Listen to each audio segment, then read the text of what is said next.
Bu sene Allah'a çok şükür geçen yıla oranla yoğun bir şekilde bölgemizde yağış oranı yüksek oldu.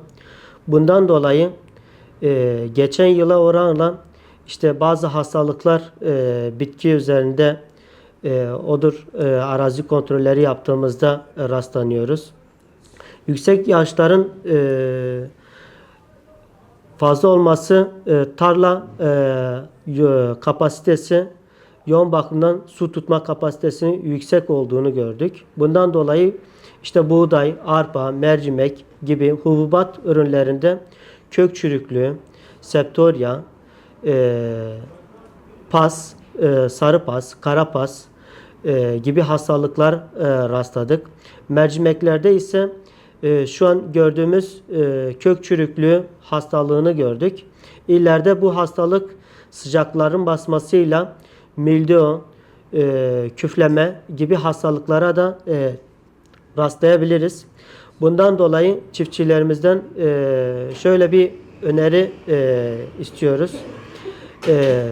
Genellikle çiftçilerimiz bu ayda yabancı ot ilaçlamasını yapıyorlar.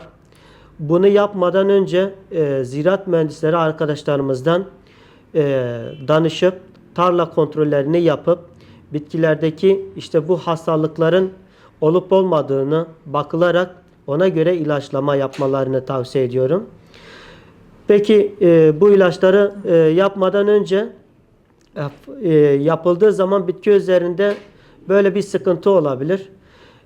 Her yabancı ot ilaçlaması hastalıklı bitki üzerinde olduğu zaman aksine tarlada bulunan hububatlarını kurutabilirler. Çünkü hastalıklı. Bundan dolayı önce hastalıklı bitkileri mantarı ilaçlar kullanıp tedaviye yönelik iyileştirip ondan sonra yabancı ot ilaçlamalarını tavsiye ediyorum. Buradan tüm çiftçilerimize tavsiyelerimi iletiyorum.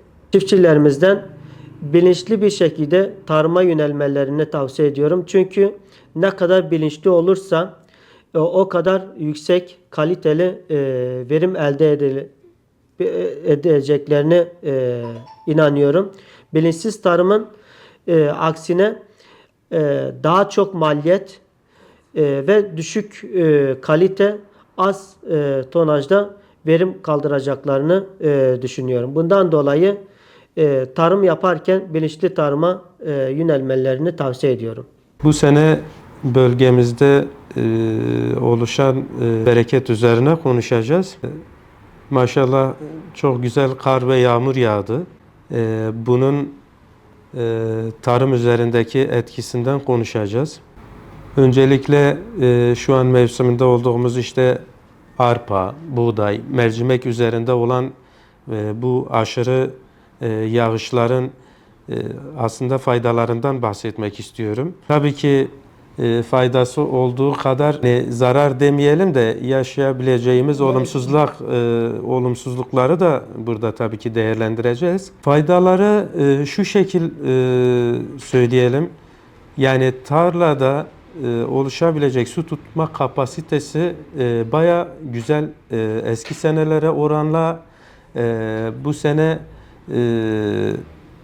telbisi güzel, işte su tutma kapasitesi oranları yüksek. Bunlar yani faydalı şeyler.